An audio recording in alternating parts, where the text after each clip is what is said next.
औज़ुबिल्लाहिमिनश्शैतानिर्रजीम बिस्मिल्लाहिर्रहमानिर्रहीम अस्सलामुअलैकुम। Welcome to my channel.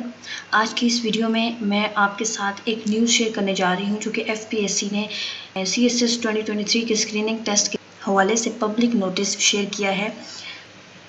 मैंने इस नोटिस को डाउनलोड कर लिया है। मैं आपके साथ शेयर करती हूँ कि इसमें क्या है। CSS 2023 का जो स्क्रीनिंग टेस्ट है वो 2 अक्टूबर 2022 को होगा, संडे को।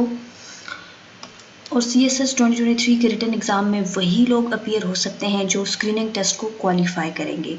स्क्रीनिंग टेस्ट ज़रूरी है, इसके बगैर आप रिटन एग्ज़ाम नहीं दे सकते। ये कहाँ कहाँ पर होता है? यहाँ पर 20 सेंटर बनते हैं। ये आप देख सकते हैं: Abbottabad, Bahawalpur, DG Khan, DI Khan, Faisalabad, Gilgit, Gujranwala, Hyderabad, Islamabad, Karachi, Lahore, Larkana, Multan, Muzaffarabad, Peshawar, Quetta, Rawalpindi, Sargodha, Sukkur and Turbat. जो भी सेंटर आपको करीब पड़ता है आप उसी में अप्लाई करें। एलिजिबिलिटी क्या है? मेल और फीमेल दोनों अप्लाई कर सकते हैं। सेकेंड डिवीजन बैचलर्स डिग्री होनी चाहिए आपके पास और एज 21 टू 30 ईयर। जो अपर एज लिमिट जो रिलैक्सेशन होती है 2 साल की, वो उन लोगों को होती है जो ट्राइबल एरिया से बिलोंग कर रहे होते हैं या जो गवर्नमेंट के एम्प्लॉयज़ होते हैं। प्रोसीजर क्या है ऑनलाइन एप्लीकेशन सबमिट कराने का?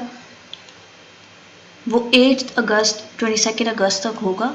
8 अगस्त से आप ऑनलाइन अप्लाई कर सकते हैं।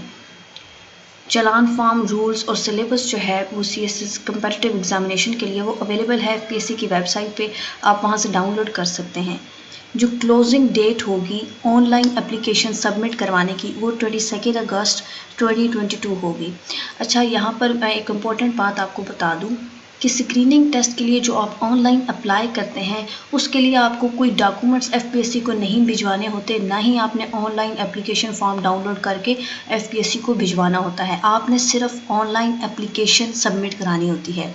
उसके बाद जब आप स्क्रीनिंग टेस्ट अगर क्वालिफाई कर लेते हैं तो फिर आप रिटन का जो है फॉर्म फिल करके और उसके साथ जो रिक्वायर्ड डॉक्यूमेंट्स है वो अटैच करके आप FPSC के ऑफिस में सबमिट कराते हैं। तो स्क्रीनिंग टेस्ट के लिए आपने सिर्फ ऑनलाइन फॉर्म सबमिट करना होता है, कोई डॉक्यूमेंट्स वगैरह या फॉर्म FPSC को नहीं भिजवाना होता। एप्लीकेशन फॉर्म आपने बहुत ध्यान से फिल करना है ताकि कोई मिस्टेक ना हो। और चलान फॉर्म स्क्रीनिंग टेस्ट के लिए 250 रुपीज़ आपने सबमिट कराने हैं। चलान फॉर्म डाउनलोड कर लेना है, FPSC की वेबसाइट पे अवेलेबल होगा 8 अगस्त से ऑनवर्ड। और आप किसी भी government treasury, state bank of Pakistan या नेशनल बैंक ऑफ पाकिस्तान में सबमिट करा सकते हैं।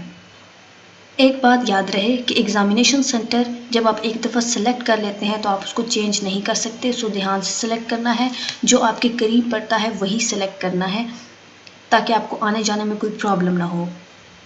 अपना CNIC number, date of birth, तमाम चीज़ें बहुत ध्यान से ठीक लिखनी हैं।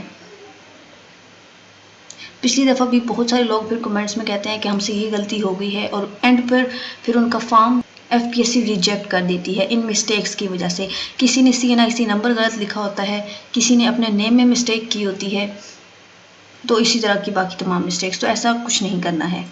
एप्लीकेशन सबमिट करने से पहले 2-3 बार उसको चेक कर लें कि उसमें कोई मिस्टेक ना हो। That's all for today's video. अगर आप FPSC से रिलेटेड इसी तरह की न्यूज़ जानना चाहते हैं तो मेरे चैनल को सब्सक्राइब करें और साथ में मौजूद बेल बटन को प्रेस कर दें ताकि जब भी कोई नई अपडेट आए तो आप उसके बारे में जान सकें। Thanks for watching. अल्लाह हाफिज़।